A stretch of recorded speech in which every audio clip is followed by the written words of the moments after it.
دویم څپرکی: په افغانستان کې جنګېدونکې طبقه یا بد خلک څوک دي؟ د 2002 میلادي په اګست کې یو نامعمول راپور د ریمسپیډ او د پینټاګون د نورو لوړرتبه چارواکو پاملرنه راجلب کړه. د 14 پاڼې راپور چې د ایمیل په بڼه د متحدو کمانډوي ځواکونو د روګر پاراډو مامور نومېده لیکل شوی و او د افغانستان د جنوبي سیمو د وضعیت یو خالص ناتحریف شوی او د لومړي لاس روایت و. مارور خپل ایمیل په دې الفاظو پیل کړی و: له ښایسته کندهار څخه مې سلام ومنئ. هغه کندهار چې پخوا د طالبانو کور بلل کېده، خو اوس زموږ له لاسه په بدبخته سیاست ځپلی کنډواله بدل شوی. 38 کلن مارر چې د کنټیکټ د ایالت بومي دی، له نامعلومې تحصیلي مخینې سره له یال پوهنتون څخه فارغ شوی. نوموړی په 1980 میلادي کلونو کې د نیکاراګوا هیواد د دولت خلاف چپي جنګیالی و او په 1990 میلادي کلونو کې بیا د دفاع وزارت لخوا د ختیځې نیمې کورې د چارو لپاره د معاون د مرستیال په توګه چې په ملکي برخه کې د نظامي 3 ستورو لرونکي جنرال معادل بست دی ګمارل شوی و. د نوموړي پوځي کومکي واحد د 9 یا 11 تر پیښو وروسته بیا فعال کړی شوی و. د مامور دا ایمیل نیم ساعت استخباراتي راپور خلاصه او نیم یې بیا په سیمه ییزو متبذلو ادبیاتو کې لیکل شوی یونلیک و. پاراډو مار چې شوخه او طنزیه ژبه لرله د پینټاګون په منځ کې ډیر پیژندل شوی و او ایمیل یې هم د زیاتو کسانو لخوا لوستل شوی و. مارر په خپل دې ایمیل کې د کندهار د اوړي د ګرمۍ حالت بیانوي او وایي: لکه د زهري سیاره یا لکه د مني خاوره، ګرمې دوړې او وچه او سپیره هوا چې پر انسان ضعیفیت راولي، د سترګو سپینې سولوي، د انسان سپږمې سوځوي او له پوزې وینه بهوي. داسې سخته ګرمي او هوا لري چې د انسان نرم پوستکی چودوي.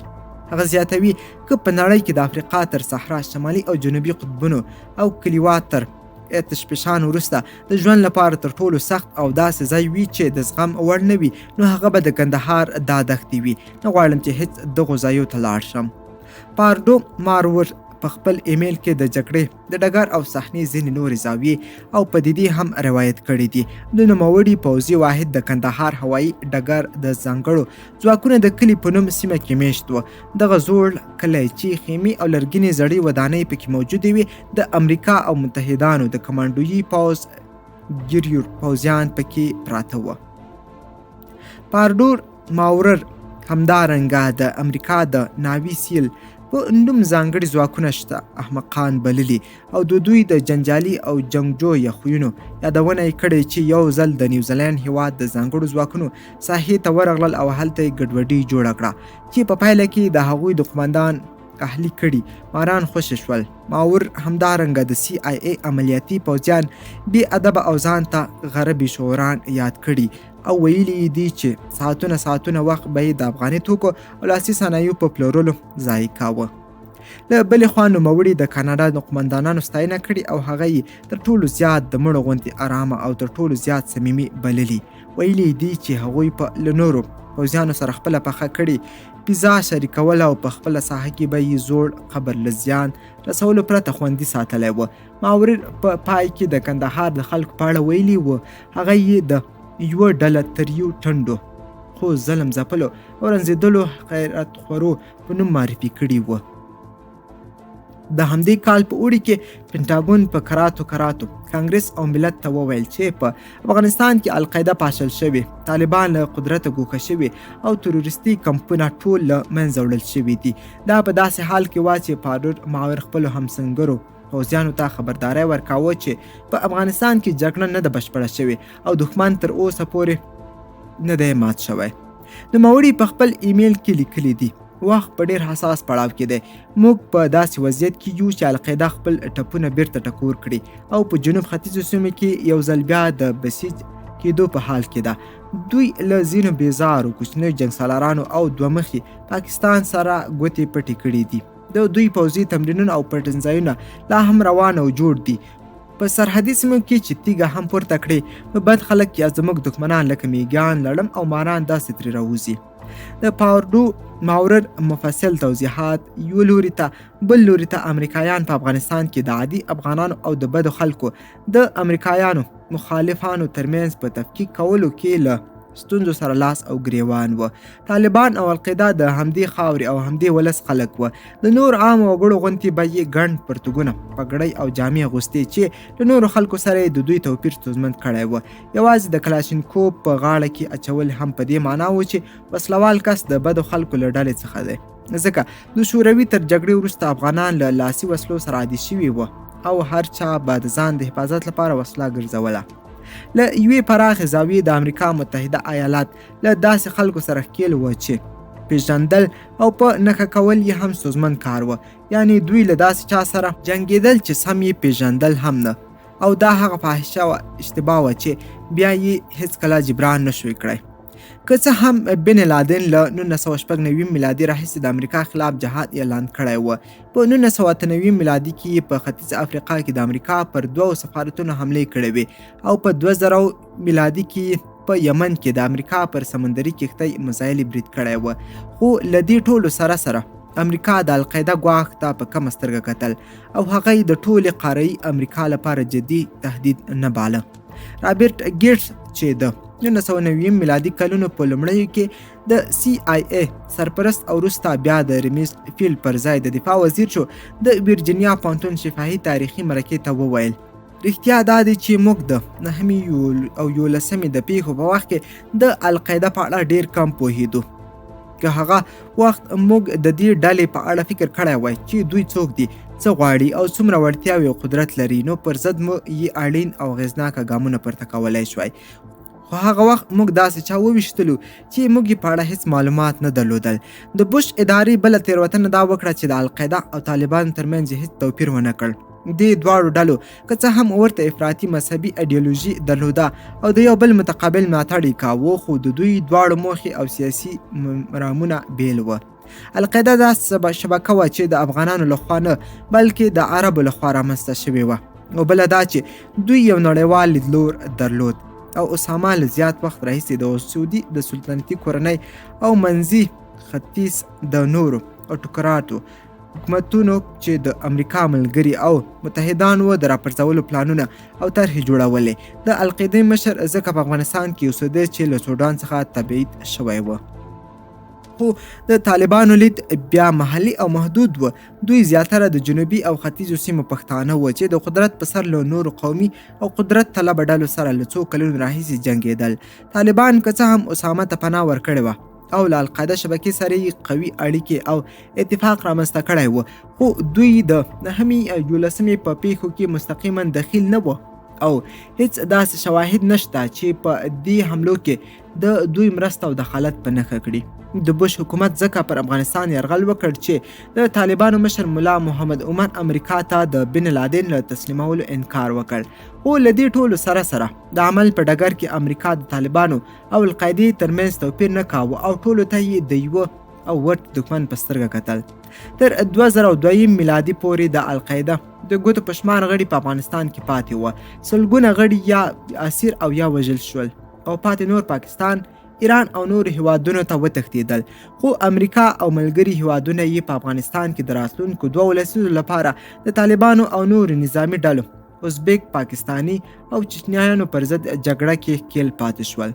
په افغانستان کې د امریکا د ځانګړو ځواکونو یو افسر جیفري ایګریس چې د اوباما او بوش په وختونو کې د ملي امنیت شورا په پرسونل کې هم دنده ترسره کړې وه، وایي چې اکثر نړۍ د 9 پیښو په غبرګون کې د ملګرو ملتونو لخوا د افغانستان په مقابل کې نظامي ځواک څخه ګټه پورته کول توجیه کول او هغه یې یو ډول مشروع ګڼله. خو د القاعده تر ماتولو وروسته دغه توجیه او مشروعیت پای ته رسېدلی و. امریکا باید بیرته پر شا شوې وای او د جنګېدلو د ارادې په صورت کې یې باید نړۍ ته د ولې ځواب او توضیحات ورکړي وای. اګریس د زده شویو پندونو مرکې ته وویل: پر دې سیاسي معما د پوهېدو لپاره وخت ته اړتیا ده. د 9 11مې پیښې په اړه زموږ غبرګون له هم تر پوښتنې لاندې دی او په دې اړه زیات شکونه او سوالونه بې ځوابه پاتې دي. مثلا دا چې که پر موږ القاعدې برید کړی و نو موږ ولې د طالبانو پر ضد جګړې ته ادامه ورکړه؟ موږ ولې د طالبانو ماتول غوښتل؟ موږ ولې غوښتل په افغانستان کې د اغېزناک او ځواکمن حکومت په جوړولو سره د طالبانو د بیرته راتګ مخنیوی وکړو؟ که زموږ هدف او نښه رښتیا هم القاعده وي نو موږ بیا ولې طالبان پرېښودل؟ ولې موږ د دې پر ځای چې پر القاعده تمرکز وکړو په خپله ستراتیژي پر طالبانو راڅرخوله؟ د جګړې د اوږدېدو یو لامل دا و چې امریکا د خپلو مخالفانو په محرک نه پوهېده. دوی خپل دښمنان سم نه پېژندل. د جګړې په لومړیو کې یوازې لږو امریکایانو د افغاني ټولنې په اړه ابتدایي پوهه لرله او زیاترو یې په 1989 میلادي کې په کابل کې د امریکا د سفارت تر تړل کېدو وروسته دغه هېواد ته سفر نه و کړی. د یوه داسې بهرني لپاره چې د افغانستان د پیچلي تاریخ، متحرک قبیله‌یي جوړښت او حساس قومي مذهبي ماهیت په اړه کافي پوهه ونه لري، دا هر څه ډېر ګنګسونکي ښکاري. د همدې پوهې د کمښت له امله دوی په ډېره ساده توګه دا هېواد په دوو جبهو ښو او بدو خلکو باندې وویشه. امریکایانو ټول هغه کسان چې له دوی سره د القاعده او طالبانو پر ضد جګړه کې مرسته کوله د دوی اخلاقو ته له کتو پرته ښه خلک بلل. CIA د ډېرو پیسو قدرت په زور د افغانستان د پخوانیو جګړو جنګي جنایتکاران، د نشه یي توکو قاچاقبران او پخواني کمونستان پر ځان راغونډ کړل. له دې خلکو څخه د ګټې اخیستن امکان و، خو دوی تر دې ډېر چالاک و چې امریکایان یې غلط کړي او برعکس دوی د امریکایانو په غولولو لاس پورې کړ. یو له هغو کسانو څخه چې د افغانستان د کلتور او تاریخ په اړه تر نورو ژور او زیات پوهېده نوموتی او نیک شهرته خارجي افسر مایکل میټرینکو و. نوموړی په 1980 میلادي کې د سولې لښکر په ټیم کې افغانستان ته راغلی و. نوموړي د ډیپلوماتانو شفاهي تاریخي مرکې ته وویل موږ په افغانستان کې هغه وخت د هیپي غونډې ګرځېدو او نشې به مو کولې.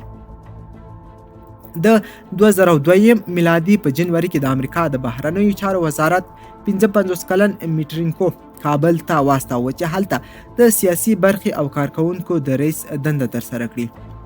دنده په ایران کې زیات وخت تیر کړی و، نو په فارسي چې د افغانستان ملي ژبې دري ته ورته ده ښه پوهېده او یوازینی امریکایي ډیپلوماټ و چې له افغانانو سره په خپله محلي ژبه خبرې کولی شوی.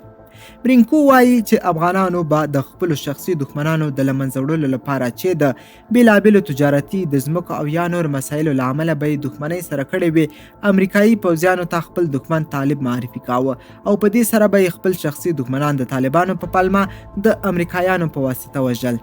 هغه په دې اړه وایي ډېر هغه کارونه چې موږ به د طالبانو لوري ګڼل په اصل کې د قومونو او قبیلو ترمنځ دښمنۍ او پخوانۍ سیالۍ وي. هغه زیاتوي دا خبره ماته څو ځلې د افغان قومي مشرانو لخوا چې لوی سپینې ګیرې به یې وي راتلل به او 1-2 ساعته به راته غږېدل. پوه کړی یم دغو سپین ګیرو به ماته تل خندل او راته ویل به یې چې تاسو امریکایان په دې اړه هیڅ نه پوهیږئ. هغه څه چې تاسو یې د طالبانو او تروریستانو کارونه ګڼئ د خلکو او کورنیو ترمنځ شخصي بدۍ او دښمنۍ دي چې ریښې پیړیو پخوا زمانو ته رسیږي. میټرینکو د CIA له عملیاتي ټیمونو څخه هم بیزاره و او ویې ویل په دوی کې زیات داسې کسان و چې په یوه ژبه هم نه پوهېدل، خو بیا به یې هم اوږدې ګیرې نیولې وې، ریشخند کالي به یې اغوستي وه او ځان به یې داسې ښوده چې ګواکې پر هر څه پوهېږي. ما به 99 سلنه ناپوخته ګڼل او غرض مې نه پرې کاوه. هغه زیاتوي د دې په اړه چې څه کوي، چیرته یې کوي، څنګه یې کوي او د څه شي لاسته راوړل غواړي، د دوی پوهه او معلومات صفر و. د جګړې په ډګر کې د امریکا پوځیان لپاره د دوست او دښمن پیژندل او تفکیک یو ستر سرخوږی او مشکل و. د پوځیانو په شفاهي تاریخي مرکه کې ډیرو پوځیانو اعتراف کاوه چې د جګړې تر پای د دښمن سمه پیژندنه او تعریف موږ ته ستره ننګونه وه. تورن سپاټ فارس چې په 2003 میلادي کې په هلمند ولایت کې د ځانګړو ځواکونو د دریم ګروپ افسر و، وایي چې د قطعي ته یوازې دا ویل شوي و چې د ائتلاف ضد ملیشې ووژنئ یا یې ونیسئ چې په نظامي جګړه کې د دښمن د پیژندلو لپاره ډېرې سرسري او ناکافي معلومات دي. نو همدا و چې د دې قطعې پوځیان به نه پوهېدل چې دا کسان څوک دي او دغه ټاپه پر چا باندې لګېدلی شي. هغه وایي د جرمونو او جنایتونو کچه خورا زیاته وه او دا نه معلومېده چې مجرمین واقعا طالبان دي که عادي خلک دي او دا هغه ابهام و چې موږ یې له زیاتو ستونزو سره مخامخ کړي وو. موږ لومړی مجبور وو چې دا معلومه کړو چې دا مجرمین څوک دي او آیا زموږ په ماموریت کې د دوی پر ضد مبارزه مشروع او مجوزه ده او که نه دوی یوازې عادي مجرمین او اوباش دي. یو بل تورن توماس ګلینټن چې په کندهار کې نظامی خدمت کړی و وایي چې د به احتمالاً هر اونۍ له لسګونه طالب جنګیالیو سره چې د عادي خلکو په جامه کې ګرځېدل خبرې اترې کولې پرته له دې چې پوه شي چې دوی طالبان دي. هغه وایي هره شیبه د دې امکان و چې حمله راباندې وشي او د جګړې په پیلېدو سره به پوځیانو چغې کړې چې هلئ طالبان دي. خو له ما سره دا سوال و چې تاسو څه له اسمانه پوهیږئ چې دا اوس طالبان دي که لیوني ولسي خلک. تورن جنرال ایریک اوسلون چې په جنوبي افغانستان کې د امریکا د 25 مې په پلي فرقې مشر و وایي چې زیاتره هغه جنګیالي چې دوی په لاره کې ورسره مخامخ کېدل او جنګېدل له کوچنیو کلیو او بانډو اطرافي خلک و. هغه وایي زه فکر نه کوم چې دوی د طالبان وي. دوی داسې کسان و چې ټول عمر یې د مرکزي دولت خلاف جګړه کړې وه او د خپلې سیمې ساتنه او خوندیتوب یې غوښت. د زده شویو پندونو په مرکه کې د ځانګړو ځواکونو یو نظامي مشاور چې د نوم افشا کېدل یې نه دي غوښتي وایي چې حتی ډیرو ماهر او تکړه پوځیان چې د جګړې د ډګر په ډیرو باریکیو او ظرافتونو پوه و نه پوهېدل چې له چا سره وجنګېږي. دی وایي دوی غوښتل چې زه له یوې نقشې سره ورشم او دا ورته وښیم چې دا بد خلک او ښه خلک څوک دي. هغه زیاتوي ما له دوی سره څو ځلې په دې اړه خبرې وکړې چې زه پر دې نه پوهېږم خو دوی بیا هم ټینګار کاوه او غوښتل یې چې پوه شي چې دا بد خلک څوک دي او چیرته دي. د پینټاګون پوهه او ضعیف هم په دې تړاو تر پوځیانو زیات ښه نه و. ریمیز فیل د جګړې تر پیلېدو 2 کاله وروسته دا واورو بڅرکو په یو یادښت کې شکایت کړی چې زه لا تر اوسه هم پر دې سم نه پوهېږم چې دا بد خلک څوک دي. هغه زیاته کړې موږ د انساني استخباراتو په برخه کې په بدبختانه او مصیبتناکه توګه ضعیف یو. د 2001 میلادي په دسمبر کې امریکا د جګړې د تمامولو 2 ډېر ښه فرصتونه له لاسه ورکړل. لومړی د همدې میاشتې په لومړیو کې ځینو حیاتي استخباراتي راپورونو خبر ورکړ چې د امریکا لومړی درجه دښمن اسامه بن لادن له 1500 څخه تر 2000 القاعده جنګیالیو سره د تورې بوړې په نوم د ننګرهار په یوه پیچلې غرنۍ سیمه کې چې زیات سمڅې او ګاري لري او له جلال آباد ښار څخه 10 میله لرې د جنوب ختیځ خواته موقعیت لري پټ شوی دی. د پاکستان او افغانستان پولې ته نږدې دا غرنۍ سیمه طبعا د القاعده د رهبر د پټېدو لپاره ښه او مناسب ځای و. بن لادن له پخوا تورې بوړې ته سرکونه ورغځولي وو او په 1980 میلادي کلونو کې د شوروي ضد جګړو په وخت کې هم هغه د سنګر په توګه کاروله او افغانستان ته د راتګ وروسته په همدې سیمه کې میشت و. د دسمبر په 3 پوځي جنرال ټامي فرانک چې د امریکا د مرکزي کمانډو مشر و امر وکړ چې پر توره بوړه هوایي بریدونه پیل کړي. د هوایي بریدونو له دمې پرته 2 اونۍ دوام وکړ. تقریبا 100 امریکایي کمانډوي ځواکونو او د CIA عملیاتي قطې خپل بریدونه د هوا له لارې جاري وساتل او د پلي جنگ او ځمکني تعقیب لپاره یې 2 افغاني ملیشي ځان ته راجلب او کرایه کړې چې القاعده وڅاري. متحدې ملیشي ډېرې بېمیله او ناکامې ثابتې شوې او هوایي بریدونه هم د دې مهم اهداف په نښو کې کولو کې پاتې راغلل. له دې ویرې چې بن لادن د پاکستان د خلاص سرحد له لارې پاکستان ته وانه وړي CIA او ډیلټا پوځي ځواک له مرکزي کمانډوي ځواک سره یو ځای د مرستندویه ځواکونو غوښتنه وکړه خو فرانکس خپلې کم شدته جنګي ستراتیژۍ ته په کتو د درخواست رد کړ. نوموړي د ورجینیا پوهنتون شفاهي تاریخي مرکې ته په دې اړه داسې وویل له تاسو سره ښایي دا پوښتنه وي چې ما ولې اجازه ورنکړه او ولې مې دا کار وکړ. موږ باید هغه وخت په امریکا کې سیاسي شرایطو ته کتلي وای. موږ په افغانستان کې له 15,000 تر 20,000 پورې نور پوځیان نشوای ځای پر ځای کولی خو دا دومره زیاتو پوځیانو غوښتنه نه وه شوې.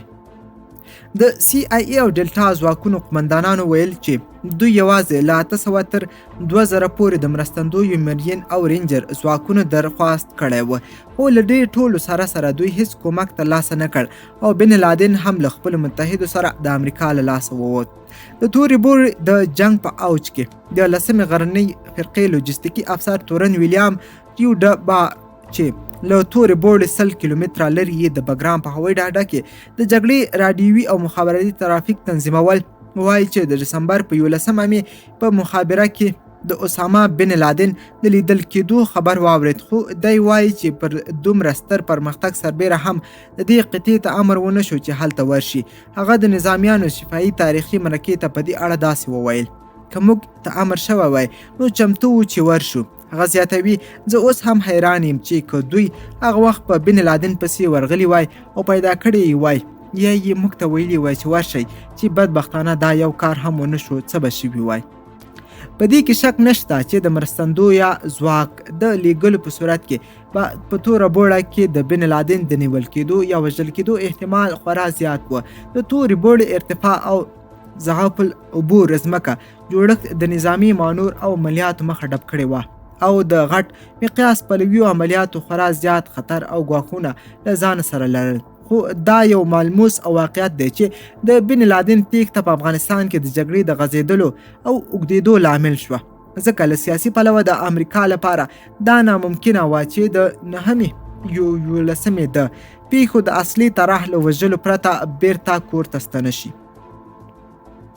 د هغو نیوکو او انتقادونو پر غبرګون چې د بن لادن د نیولو د فرصت له لاسه ورکولو له امله پر ریمزفیلډ او فرانک باندې کېدلې، دوی هڅه کوي چې د حملې په وخت کې په توره بوړه کې د بن لادن شتون ناموثق وښیي او په دې توګه عامه افکار تیر باسي. خو وروسته د امریکا د ځانګړو کمانډویي ځواکونو CIA او د سنا د بهرنیو اړیکو کمیټې کافي شواهد وموندل چې د حملو په وخت کې هلته د بن لادن شتون تاییداوه. کله چې د دې مسالې اساسیت ذات شو او بوش ته یې د 2004 میلادي په ټاکنو کې د زیان رسولو احتمال ډیر شو، نو فرانک په نیویارک ټایمز کې ورځپاڼه کې یوه لیکنه خپره کړه او په هغې کې وویل: بن لادن هیڅکله هم زموږ لاس ته نه ورغلی. وروسته د ریمزفیلډ په خوښه پینټاګون د دې خبرې پخلی وکړ او د یوه مبهم پیغام په خپرولو سره یې وویل د امریکا پر پوځ باندې هغه تورونه چې ګواکې دوی د 2001 میلادي په ډسمبر کې په لوی لاس اسامه په توره بوړه کې پریښود، یا یې د هغه د تښتېدو زمینه برابره کړه، کاملا ناسم او د هغو عملیاتو د قومندانانو لخوا هم رد شوي دي. کلونه وروسته فرانس بیا هم په خپله شفاهي تاریخي مرکه کې په توره بوړه کې د بن لادن شتون رداوه او په دې برخه کې پر شته شواهدو یا سترګې پټولې او یا یې ناسم بلل. هغه په دې اړه داسې وویل: په هغه ورځ چې ما ته په توره بوړه کې د بن لادن د شتون په اړه وویل شول، په همغه ورځ ما یو بل استخباراتي راپور ترلاسه کړ چې په هغې کې تېره ورځ د کندهار په شمال لویدیځ تفریحي ډنډ کې د بن لادن د لیدو کېدلو خبر ورکړی و او ترڅنګ یې دا هم ویل شوي و چې نوموړي څو ځله د پاکستان په لویدیځو آزادو قبایلي سیمو کې هم لیدل شوی او پیژندل شوی دی. تر تورې بوړې وروسته د بن لادن د موقعیت بیا پیدا کولو له امریکا څخه یوه لسیزه وخت ونیو چې تر هغه وخته په افغانستان کې د امریکایي پوځیانو شمیر 100,000 ته رسېدلی و. د 2001 میلادي د ډسمبر په پرتله د پوځیانو شمیر 40 چنده زیات شوی و. وروسته د امریکا متحده ایالاتو د جګړې د تمامولو یو ډیپلوماټیک فرصت هم له لاسه ورکړ، په داسې حال کې چې بن لادن د تورې بوړې په غرونو کې پټ و. یوه ډله چاڼ شوي افغانان مشران د جرمني په بند کې سره راغونډ شول چې د خپل هیواد راتلونکي د ملګرو ملتونو منځنۍ اسیا او اروپایي ډیپلوماتانو په حضور کې روښانه کړي. دا کنفرانس د ملګرو ملتونو تر نظارت لاندې د جرمني د پیټرزبرګ د ښار په حکومتي هوټل کې چې د راین سیند منظره لاندې ورته پرته وه جوړه شوی و. د پیټرزبرګ ښار تر دویمې نړیوالې جګړې وروسته د متفقینو د عالي کمیسیون د اصلي مرکز حیثیت خپل کړی و او د ډیرو سیاسي ناستو او کنفرانسونو لکه د 1999 میلادي د کوزوو د سولې د کنفرانس کوربه پاتې شوی و. ملګرو ملتونو افغانان د بند کنفرانس ته راوغوښتل چې د قدرت تر شریک او انتقال پر سر توافق وکړي. د دې کنفرانس موخه د افغانستان د اوږدې کورنۍ جګړې پای ته رسول او په یوه میز د ټولو بالقوه مشکل جوړونکو لوریو او داخلي او خارجي جهتونو راغونډول و. د دې کنفرانس ګډونوالو د 4 بیلابیلو افغان لوریو جنگ سالاران، تبعید شوي منتقدین، له سلطنت پلوي او پخواني کمونستان لسګونه استازي او د هغو همکاران او پیروان و. دا چې کنفرانس د مسلمانانو د سپېڅلي میاشت رمضان په اوږدو کې جوړ شوی و نو زیاتره ګډونوال به د ورځې روژه و او د شپې به یې مذاکره کوله. هوټل ټولو ګډونوالو ته اطمینان ورکړ چې د خوراک لمینو د خوږ غوښه حذف شوې ده، که څه هم الکول یا شراب د قضا په صورت کې موجود و. د ډسمبر په 5مه مرکچي پلاوي پایلې ته ورسید او یوه هوکړه لیک لاسلیک کړه چې د یوې سترې ډیپلوماتیکې بریا په معنا وه. د دې هوکړه لیک پر بنسټ حامد کرزی د نوي انتقالي حکومت سرپرست وپېژندل شو او د نوي اساسي قانون جوړول او د ټاکنو ترسره کولو پروسه یې مشخصه کړه. خو دا ډیپلوماتیکه بریا نیمګړې وه او د بن هوکړې یو مرګونی خلا درلوده چې هغه وخت د چا ورته پام نه و او هغه په مذاکره او هوکړه کې د طالبانو عدم موجودیت او محرومیت و. هغه وخت د امریکایانو زیاترو مقاماتو طالبانو ته د مات او محوه شوي دښمن په سترګه کتل او دا هغه تېروتنه وه چې وروسته سخت ورباندې پښیمانه شول. ځینې طالب مشرانو د تسلیمېدو تمایل ښوده او غوښتل یې د افغانستان د برخلیک او راتلونکي په تړاو په روان جریان او بحث کې ونډه ورکړی شي. خو د بوش ادارې او د هغه د شمالي ائتلاف افغان متحدو جنګسالارانو له دوی سره د خبرو انکار کاوه او طالبان یې داسې تورست ګڼل چې ستر منزل یې باید زندان او یا ګورستان وي. د افغانستان د مسایلو امریکایي متخصص بارنیټ روبین چې په بن کنفرانس کې د ملګرو ملتونو مشاور هم و د زده شویو پندونو مرکزي ته وویل یوه ډېره ستونزه تېروتنه چې موږ وکړه دا وه چې طالبانو ته هم د القاعدې په سترګه وکتل. هغه زیاتوي د طالبانو کلیدي مشرانو نوي حکومت ته له فرصت ورکولو سره لیوالتیا ښوده، خو موږ بیا برعکس طالبانو ته فرصت ورنه کړ.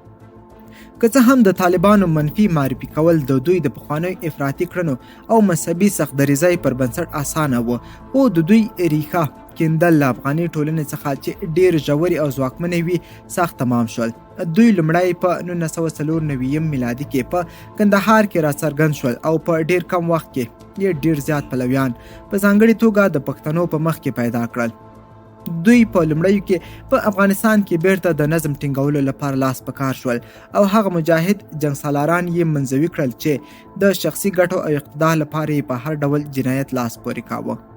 روبین د زده شویو پندونو مرکې ته وویل ټولو غوښتل چې طالبان له منځه یوړل شي. له طالبانو سره د پخلاینې د تهدید راکمولو او له سیمهییزې ډیپلوماسۍ څخه د ګټې اخیستنې لپاره هیڅ اشتها موجوده نه وه. د بهرنیو خدماتو افسر ټوډ ګرینټي چې په افغانستان کې یې کلونه تیر کړي وایي چې د ذهنیت د افغانستان په اړه د ناپوهۍ څرګندوي کوله. د ډیپلوماتانو شفاهي تاریخي مرکې ته په دې اړه ویلي دي یو له هغو سترو تېروتنو چې موږ تر 9 او 11 وروسته وکړه دا وه چې موږ تر غچ اخیستلو وروسته د جګړې افغاني بڼه نقض کړه. په دې معنا چې کله د دوو لوري ترمنځ شخړه کیږي او یو لوری ګټي نو بایلونکی لوری وسلې پر ځمکه ږدي، له فاتح لوري سره پخلاینه کوي او دا دقیقا هغه څه و چې طالبانو هم غوښتل.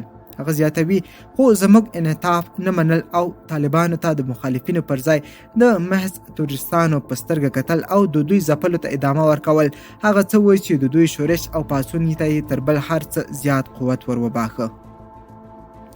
الجزایري ډیپلومات لخدر ابراهیمي چې د بن کنفرانس په وخت کې په افغانستان کې د ملګرو ملتونو ځانګړی استازی و وروسته اعتراف وکړ چې د مذاکرې میز ته له راتګه د طالبانو مخنیوی کول یو ستر سیاسي حماقت و او هغه دا کار اصلي ګناه بللی دی. د امریکا مجرب سیاسي ډیپلومات جیمز ډوبینز چې هغه هم د بن کنفرانس رهنمایي کاوه د زده شویو پندونو مرکې ته په دې اړه وویل چې واشنګټن د خپلې دغې تېروتنې عواقب او جاذبه په سمه توګه نه وه درکړې. هغه وایي زه فکر کوم چې موږ هغه وخت په متعاقبو میاشتو کې یو ډېر لوی فرصت له لاسه ورکړ چې زیاتره طالب مشران یا تسلیم شول او یا یې د تسلیمېدو درخواست وکړ چې په یو روایت ملا عمر هم پکې شامل و. هغه زیاته کړه چې دی خپله هم د هغو کسانو له ډلې و چې فکر یې کاوه طالبانو ډېر درنده ضربه لیدلې او د بیا راپاڅېدو او مقابلې توان یې له لاسه ورکړی دی. له طالبانو سره د بیا پخلاینې بل فرصت څو کاله بیا مهیا نه شو. تر یوې لسیزې بند بستي او مرګونې جګړې وروسته طالبان او امریکا یو ځل بیا د مخامخ خبرو لپاره توافق ته ورسېدل. د افغان امریکا جګړې یو بشپړه دایره وهلې او اوس تازه د پخلاینې فرصت به د یو افغان امریکایي ډیپلوماټ زلمی خلیلزاد لخوا پر مخ وړل کیږي. خلیلزاد په مزار شریف کې زیږیدلی او د ماشومتوب دوره یې په کابل کې تیره کړې چې وروسته بیا تر بلوغ مخکې په نوې ځوانۍ کې امریکا ته راغلی دی. نوموړی د بش په دوره او د بن د کنفرانس په وخت کې د امریکا د ملي امنیت په پرسونل کې کارکوونکی و او وروسته بیا د 2003 او 2015 کلونو په منځ کې په افغانستان کې د امریکا سفیر و. 14 کاله وروسته د ټرمپ ادارې هغه ته بیا بلنه ورکړه او هغه د امریکا له لوري د طالبانو لپاره د ځانګړي استازي په توګه وګماره.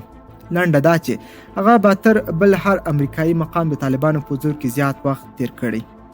خلیلزاد د زده شوي پندونو مرکې ته وویل چې که امریکا د 2001 میلادي په ډسمبر کې له طالبانو سره د خبرو له لارې هوکړه کړې وای نو د امریکا د تاریخ تر ټولو اوږده جګړه ښایي اوس د امریکا د تاریخ تر ټولو لنډه جګړه وای او په هماغه کال چې پیل و بیرته به پای ته رسېدلی وای.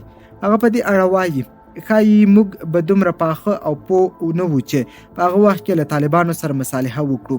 موږ د دې پر ځای چې له هغوی سره د مذاکرې او خبرو له لارې مخته لاړ شو او پخلاینه ورسره وکړو هغه مو مات او متروک وګڼل او غوښتل مو په زوره د عدالت درګاه ته له غاړې راکش کړو.